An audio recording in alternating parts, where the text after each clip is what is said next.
Alrighty. So for Black and Brown millennial women that are looking to get into the industry, what would be your advice on navigating the space and finding their niche? Mm, um, my advice for navigating this space, my advice is really just to stand out, to really focus on developing a unique perspective. I think so often, especially back in the day, growing up, the things that made us different were sometimes the things that we were conditioned to mute or play down because we wanted to fit in, not stand out. It's just like sort of the growing pains of authenticity and embracing oneself. But now more than ever, I think we're seeing what has always been true, which is that our perspective as Black women, as Brown women, is so needed, so necessary. And finally, the world is catching up to what we've always known. So, really leaning into that and leading with that. That is our culture ad. So, as a Black woman, as a Brown woman, whatever your background may be, think about what makes you different from the other women and peers around you, because each of our voices is so unique and each of our backgrounds is so special and different from the other. So, that's a good thing. That's how you separate yourself from the pack. And the awesome thing is, in this day and age, there is really space and room for all of those voices and all of those different stories, because we're in a digital age and there's something for everyone, and we've never seen a more hyper niched experience in media, so you don't need everyone to love you, you just need your core people to love you. And that really means more this in this day and age than a bunch of people kind of generally caring. To have a smaller group really locked in with who you are and what you believe, that moves the needle in a significant way when it comes to the powers that be in media, people with casting power, people with executive decision or producing power. They want to see that you own your voice, whatever it is, unapologetically. And that's what they're putting on air these days. Those are the people who they want to hear from. So I just encourage people to develop their POV, and stand by it, and also sharpen that voice. Get used to being uncomfortable, putting yourself out there. In this day and age, especially, that can be scary. We know cancel culture is real. For every 10 people who love a thing, there's always going to be somebody who hates it. So just embracing that, accepting that it's par for the course, and then speaking anyway, owning your truth, and being consistent with it, because endurance is key. A lot of people start stuff and then they burn out, especially in this day and age when it's so easy with technology to do it. So if you're just consistent and tenacious, I have seen more often than not that breakthrough tends to come. So I know that you are like a fashionista. What do you have to say for women that are looking to boost their brand using their fashion sense? That's a really good question. Yeah, I would say, like, look up just easy searches on like color psychology is a big thing, like, who am I? Who do I want people to think I am before I even speak when I walk in the room? Am I bold and fun and a little bit out there or whatever? Like, maybe I'm gravitating towards brighter, bolder, warmer colors, reds, yellows, oranges, hot pinks.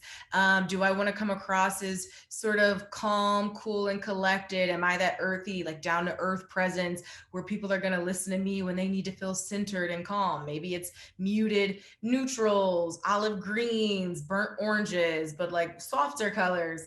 Am I sexy and sensual and doing the bodycon thing, or am I sort of loose and effortless and easily elegant? But that is a really fun way for me to express myself through fashion. And there's so many blogs that you can go and check out that stuff. Are you more elevated and aspirational? Like, are you buying all the fancy bags and the designer clothes? Or do you want to feel like the every woman? Someone can look at you and your wardrobe and feel like, oh, that's my girl. Like, she wears something that I feel like I could wear. So I feel like I relate to her. She's my best friend in my head because we're both rocking Zara. That communicates something else entirely. So I say color is a big thing. Also, the fit of clothes is a way to communicate, and the brands. And then I would also encourage people to look at your favorite style stars, look at people whose TV careers you want to emulate, and then work backwards. What are they wearing? How do their clothes speak to you? What does what you see say about them? And then take inspiration from that, make it your own, obviously. But that's always a good place to start. So I know you spoke a little on owning your voice and your point of view, who would you say coming into the industry you looked up to? Coming into the industry, I mean, I feel like a broken record at this point, but obviously Oprah Winfrey is just the GOAT, growing up Yeah, with her in our households was such an inspiration. And it was because here was this beautiful, strong, intelligent, outgoing Black woman who had a voice and was not afraid to use it. And she was in households across America in the most mainstream way. It didn't matter if you were Black, white, whatever box you checked. It didn't matter. You watched Oprah Winfrey, and she was in right, our homes Monday through Friday, and that's such a rare thing to be able to say these days, especially when media is so fragmented.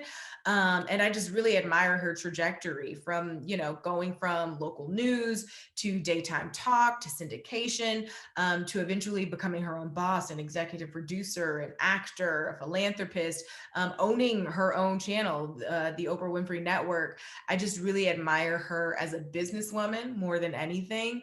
But that initially started as me just being a young girl who admired this strong, talented, ambitious Black woman showing me what was possible. right. All right, guys, So, we are almost out of time. So if you could just wrap up, that would be great. okay, so my last question, have you tried the infamous Ninja Warrior obstacle? And if so, how did you make it through?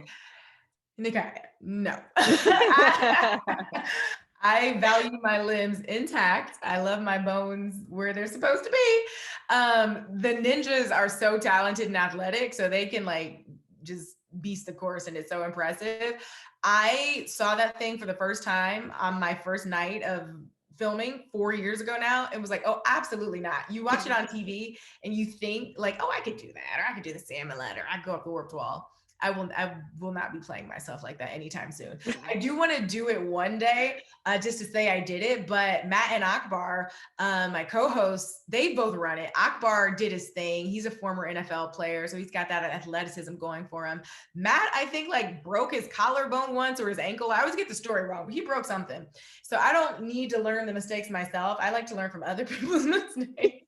So I'll just stick to the sideline reporting. But we did just finish filming a week ago. So the new season will be airing on NBC, kicking off pretty soon here this June, and it'll air through the summer. So hopefully everyone tunes in. Well, thank you so much for your time. You've been amazing, and I will definitely be looking out for your show. Thank you. Take care. It was so nice to meet you. Nice to meet you as well.